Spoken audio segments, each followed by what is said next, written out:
Monsieur Jean-Wilfried Martin, bonjour. Bienvenue sur cette édition 2014 du Salon des maires. Vous êtes conseiller municipal d'opposition sur la mairie de Villeurbanne. Vous êtes également conseiller communautaire sur le Grand Lyon. Il nous semblait important, en tant qu'opérateur télécom Wi-Fi Libre, de pouvoir recueillir votre vision sur le numérique. Donc, je me permets de vous demander comment voyez-vous les usages du numérique sur votre territoire ? Je vous remercie déjà pour cette charmante invitation sur votre stand. Personnellement, moi j'estime que le numérique est une révolution industrielle comme on a pu le vivre au 19e siècle et au 20e siècle, et qu'à l'heure actuelle, sans numérique, une ville ne se développe pas pour rentrer réellement dans le 21e siècle et n'offre pas les services à ses habitants qui lui permettraient de trouver les services à la personne, d'accéder à tous les éléments de sa vie quotidienne, d'avoir tous les renseignements sur les services municipaux et aussi de développer des activités commerciales, associatives, bref, de faire vivre ce qui est le cœur de nos collectivités territoriales, la ville-centre, mais aussi la ville périphérique. Merci beaucoup. Vous menez des travaux importants pour réduire la fracture numérique de votre territoire. Vous serait-il possible de nous en parler un petit peu plus ? Bien entendu. Alors tout d'abord un petit focus sur Villeurbanne. Villeurbanne est une des villes étudiantes les plus importantes de France.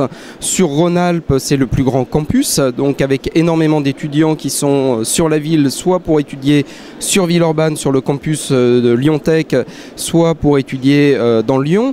Et ce qui me semble étudiant, moi qui ai quitté encore il y a relativement peu d'années le monde étudiant, c'est d'amener des services aux étudiants qui leur permettraient d'avoir accès au numérique, de continuer à travailler dans des conditions tout à fait acceptables au niveau de leur résidence étudiante, qu'elle soit publique ou privée, à des coûts minimes. Et pour ça, effectivement, quand on voit le coût d'un abonnement à la 3G, à la 4G, pour un téléphone portable, auquel on ajoute une box ADSL plus des chaînes télé payantes, on arrive facilement sur du 50-60 €, ce qui pour un budget étudiant est exorbitant.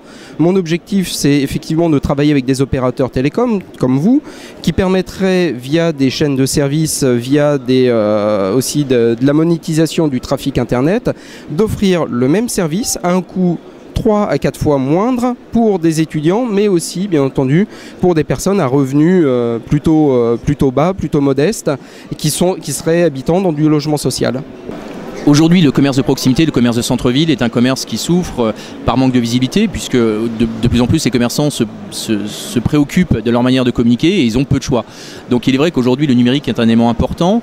Comment voyez-vous cette dynamique en termes d'attractivité commerçante ? Vous nous avez parlé en préambule de l'attractivité et de l'intérêt pour le monde étudiant, mais il y a aussi également le commerce, le voyageur professionnel qui va passer sur votre territoire et le touriste éventuellement qui a besoin de rester en communication permanente avec son environnement.